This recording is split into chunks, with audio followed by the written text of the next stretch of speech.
Good evening, you're watching Estuary News. Coming up, diabetics are costing the NHS money for not managing their condition properly. We meet a group who are educating people. We meet Mia, Humberside Police's drug sniffer dog.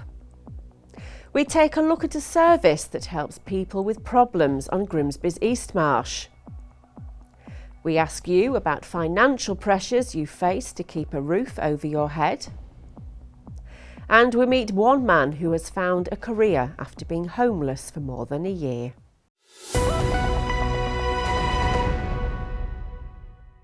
Welcome to Estuary News. I'm Emma Lingard, but first here's the news headlines.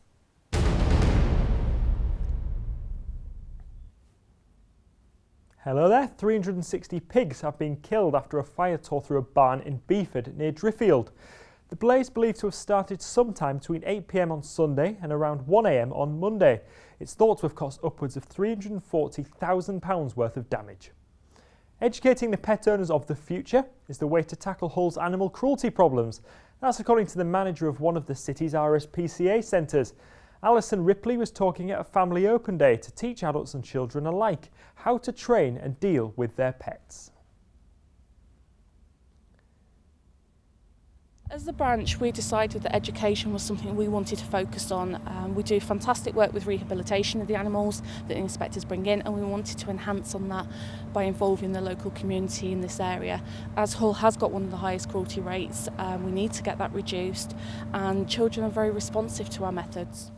The problem that we have is the RSPCA is all about preventing cruelty in the first place, and it's always best if we can get that instilled at a very early age, and children are the best method of preventing the cruelty of the future. The hidden cultural side of Hull will come to the forefront during next month's Heritage Weekend. The event, which Hull Civic Society says is one of the biggest in the country, features largely overlooked cultural sites in the city like the Anison Building. John Netherwood, project director for the Civic Society, says people will be surprised by some of the sights they can see. I think so, yeah. I think really, I'm surprised sometimes that when you actually see the full list of places that you could call heritage buildings, that it's quite stunning, and Hull truly has a very amazing collection of listed buildings and interesting buildings, and some very interesting stories. And so a major part of our Heritage Open Days programme is the programme of talks that we have in the History Centre about learned people from the past and what the impact they had on the city. Following the news that Hull's Thomas Ferrens Academy may have achieved the highest GCSE improvement in the country, the East Riding have released their results. Indications are that 58% of students in the East Riding schools and academies attained the gold standard of 5 or more A-star to C grades, including English and Maths, up by 1% on last year's results. And that's all from me for now. If you've got any news, then get in contact at news@estuary.tv or call 01472 31553. Bye for now.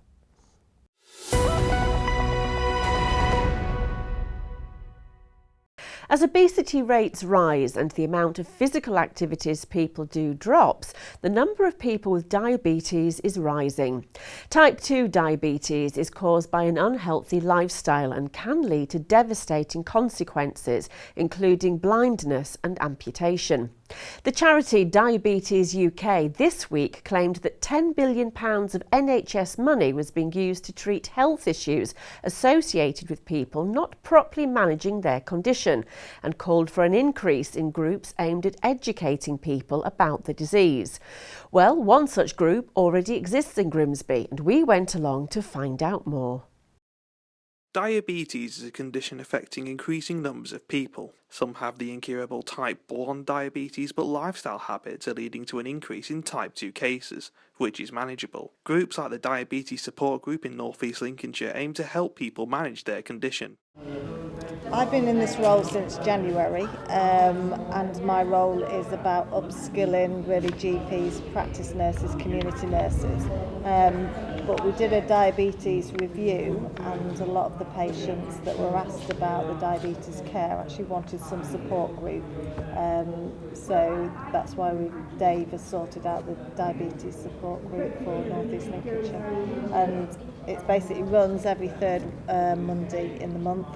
And I do sort of an hour about sort of the different sort of aspects of diabetes, and then it's more sort of like a social side after that. And groups like this may become vital.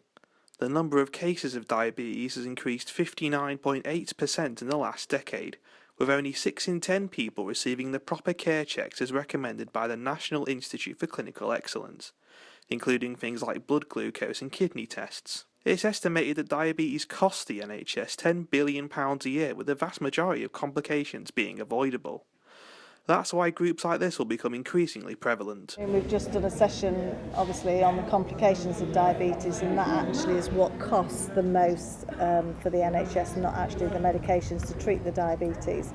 But obviously in Julie's case, if we can prevent people or delay people from getting diabetes, then it's going to help with the NHS and cut the costs.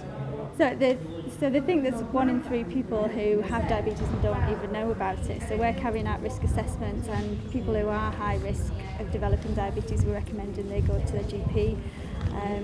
But then if they found that they're not diabetic but actually they're still at risk, we invite them along to our programme of education sessions. So again, it's just getting the word out there. With the side effects being as serious as blindness and amputations, groups like this one in Grimsby agree that more education and lifestyle management could save the health service millions of pounds. Certainly very important. I mean, when patients are actually diagnosed with diabetes, they are offered the chance to come to a structured education programme called Desmond, and we cover sort of what diabetes is, how they can control it, the complications of diabetes and how they can prevent it. And hopefully that way they can take on sort of the responsibility of their own diabetes and self-manage it rather than relying on doctors and nurses. You're watching Estuary News. Coming up later, we take a look at a service that helps people with problems on Grimsby's East Marsh. And we meet one man who has found a career after being homeless for more than a year. And we'll bring you all the latest local sports news.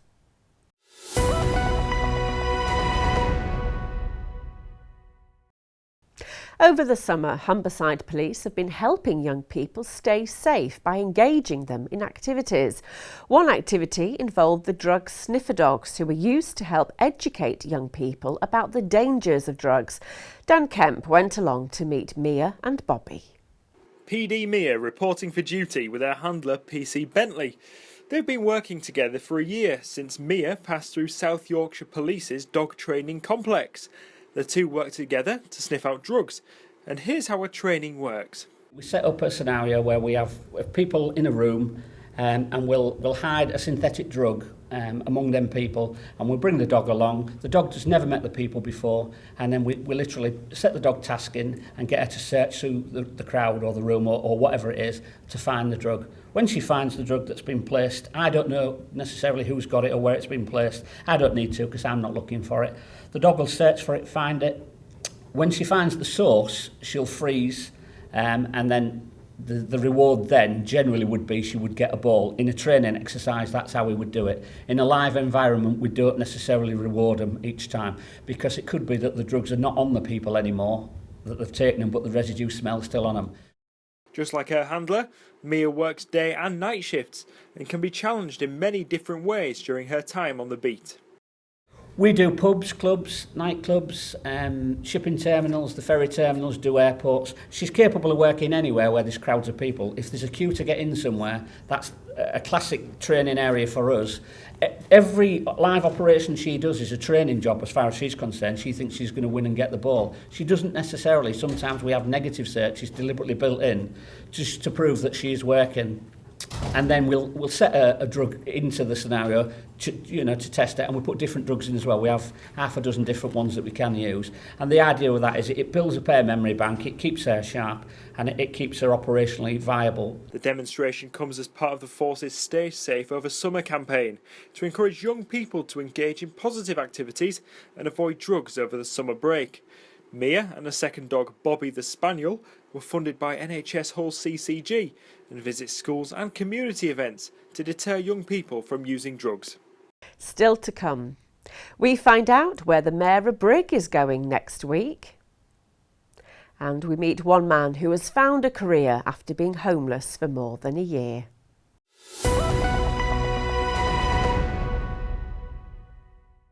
Like all areas, the East Marsh has its fair share of problems, and the Open Door Centre has been at the heart of helping to sort those issues out.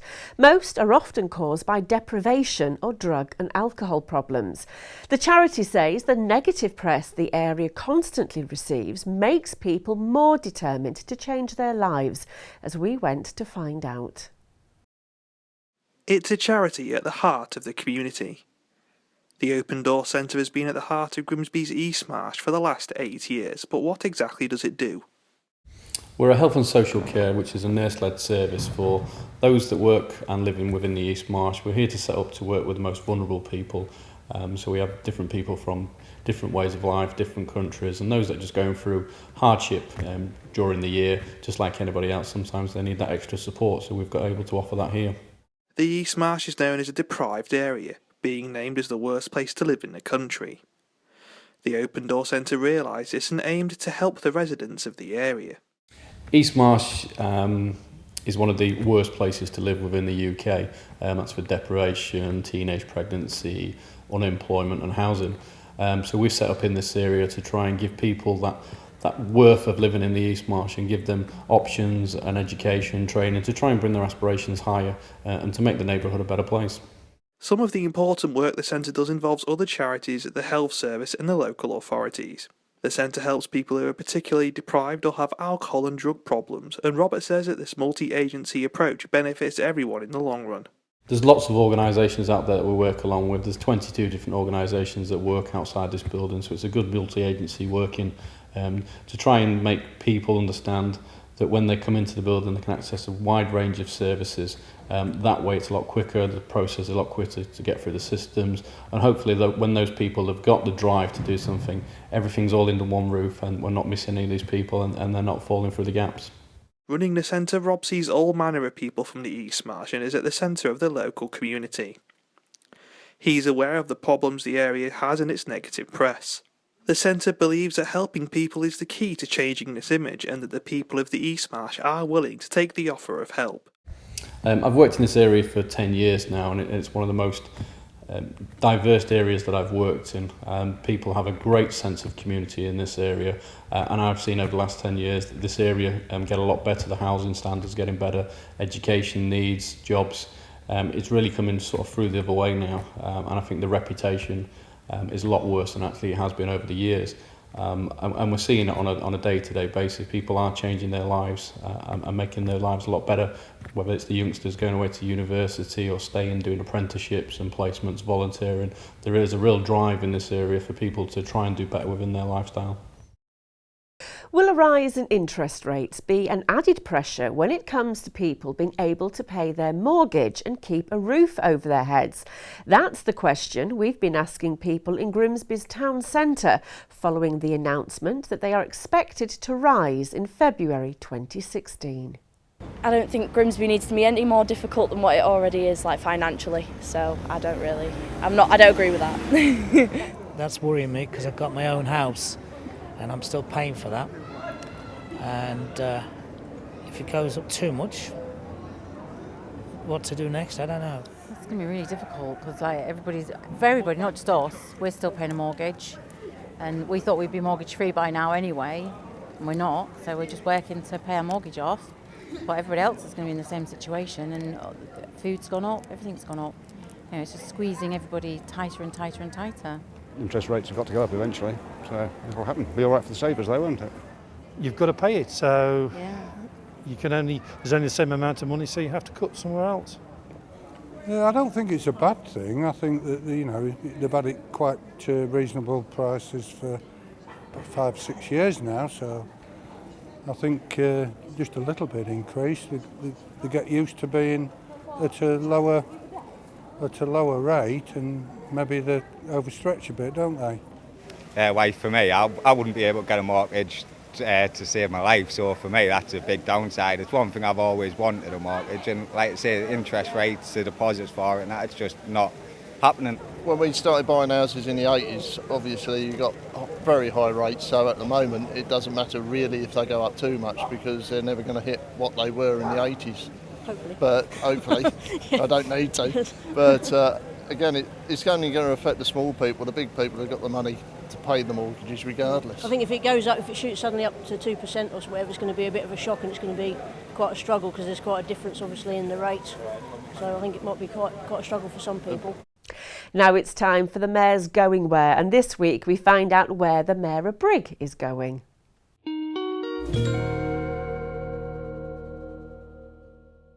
I'm James Trupany, Brigtown Mayor, and next weekend I'll be at the Summer Fair in Brigg, which is at St John Althorp School on the lower school site, where there'll be bands and lots of fun stuff, and it's organised by Brigg Lions. I'll be playing in 3 bands: Brigg Music Club House Band, Sheriff Lone Star and Deputies of Heartbreak, and a band with our former MP Ian Crawsey. The weekend after that, on the 5th of September, will be Brigstock in Brigg, a major acoustic event which is supported by Brigtown Business Partnership. After that, I've got a bit of a slow time because it's summer recess, so we kind of get on with stuff, and we'll be back at meetings in September. And with me now to talk about what's been happening is Dan Kemp. Dan. Good evening. Stories today then. You're going to kick off with a big one, aren't you? Yes, there's been a petition handed in to try and stop the intensive chicken farm at Whiten from being built. Okay, whereabouts is Whiten? For Whiten. those of us on the south bank who might not know. Yeah, it's halfway between Skirler and Heddon, just east of Hull. Okay. So we're talking about 20 minutes from the town centre, I would have said. Okay, and this is a new development that's been put in, isn't it? Yes, How many it is. chickens? It's a proposed farm to hold up to 322,000 chicks. That sounds like a serious number. Intensive farming, it's broiler unit. In 6 broiler houses. Okay, okay, right. So that's a story to keep around. Going to move you on quickly today because we haven't got time. That's a good thing. This is a residents fearing for plans over 1,600 new homes in Brandholm and Kingswood. Okay. In Hull, which is off Warne Road by Broadacre Primary School, and that's part of the Hull Citywide Partnership. It's another case of petitions here of people being unhappy about this development. Okay. 300 signatures have so far been handed in against the plans. And is that just on the outskirts? Yes, this is Brandholm and Kingswood, and the fears here that it's a wildlife area that needs protecting, and people are concerned that that's going to be affected by their new development. Losing green bait. Well, that's all we've got time for, Dan. I'm sure we'll look into those. Thank you very much.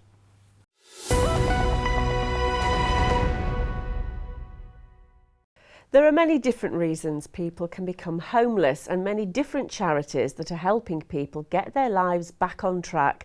We brought you the story of the Hull branch Emmaus, which is expanding to accommodate more people. And now we take a look at the Crossings charity, which helps homeless people get back on their feet, and how it's helped one man turn his life around. Homelessness is something that can happen to anyone at any time for any reason. Luckily, there is support out there for people who need it, and it comes from centres like the Crossings. The Crossings is a service for single homeless people who are age 18 plus. We're an education, training and employment centre, as well as what you might call a traditional sort of homeless hostel. So we work with our partners in the local authority and other partners in terms of helping end rough sleeping and moving people into independent living. But part of the approach in the facilities we have is around offering training, education, employment opportunities. There's a saying that everyone's only so many steps away from becoming homeless, but we certainly feel like the Crossings that if people can find employment opportunities and gain employment, that moves people further away from ever having to come back into the homelessness sector. Gary ended up homeless after the breakdown of a relationship.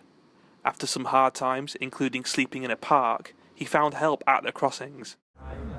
Basically, my relationship kind of fizzled out. I found myself homeless. Basically, it was a choice of accommodation or food. So the money that I had at the time basically paid for B&Bs. My money ran out, so I ended up sleeping in East Park for a night. And then obviously things went sour, which obviously was in the paper about what I did. And basically when I was released from the hospital, I had nowhere to go. It was my mum and a friend who were calling here. So I'd recently been in here, but there wasn't any space at the time. And Nita, who works here, got me in. And yeah, and just went from there. Thanks to the help of the people at the Crossings, Gary has turned his life around. He's now head chef at the cafe on site and is now helping other people who are in a similar situation to the one he was in. Good, excellent. I enjoy what I do. I've got a big understanding for the homeless now, obviously from being myself and then obviously seeing people that I train in here. It's just good. Like I said in the paper interview, I owe a lot to this place to basically giving me the opportunity, and Taylor Shaw is one of giving me the opportunity to do what I do, and yeah, I enjoy it. The message from the crossings is that while homelessness is rising, its services are there for anyone who needs them. So it can happen to anyone. The services are needed and very much required and continue to be required.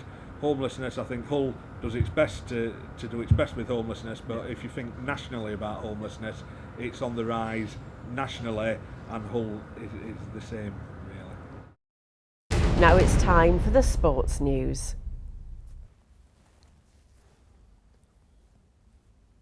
According to reports, Hull City's David Myler has been offered a new contract with the club.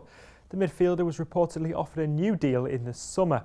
Meanwhile, Chicago Fire and former Wigan Athletic midfielder Sean Maloney's move to the Tigers is thought to be almost done, barring international clearance. It comes ahead of the Tigers' away trip to Charlton Athletic as they look to maintain their unbeaten start to the season. Elsewhere, Scunthorpe United are preparing for their home game against Millwall. The Iron are looking to bounce back from their 3-0 midweek defeat to Wigan. Grimsby Town host Torquay United tomorrow in the National League. Mariners captain Sean Pearson is aiming for a recall, and North Ferriby United host Hendersford Town in the National League North. Meanwhile, there have been a few transfer dealings throughout our sides. The Iron have loaned out defender Andrew Boyce to Hartlepool for a month, while Grimsby brought in Luton Town midfielder Matt Robinson also for a month. In Rugby League, Hull FC host Challenge Cup finalist Leeds Rhinos tonight. Setamata Sarr and Jordan Thompson both picked up injuries in the win at St Helens last week and are replaced by Jack Logan and Steve Michaels. Meanwhile, Hull KR's next Middle-Eights game is at Widnes Vikings on Sunday. It's the side's final game before the Challenge Cup final next Saturday. That's all for now. Don't forget to get in contact with any stories you have for us. You can call 01472 315553. Email sport@estuary.tv or search for us on Facebook or Twitter @EstuaryTV. And that's all for the sport. That's it for tonight. If you have a news story, then visit our Facebook or Twitter pages. Details are on the screen. Or email news@estuary.tv or phone Grimsby 01472 315 553. Until next time, goodbye.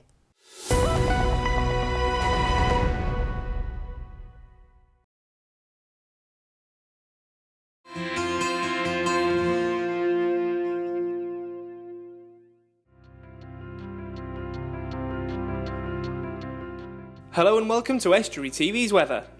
Patchy rain for Saturday, but most parts dry with some bright or sunny spells and highs of 22 degrees. Starting bright on Sunday, but rain easing in towards the evening.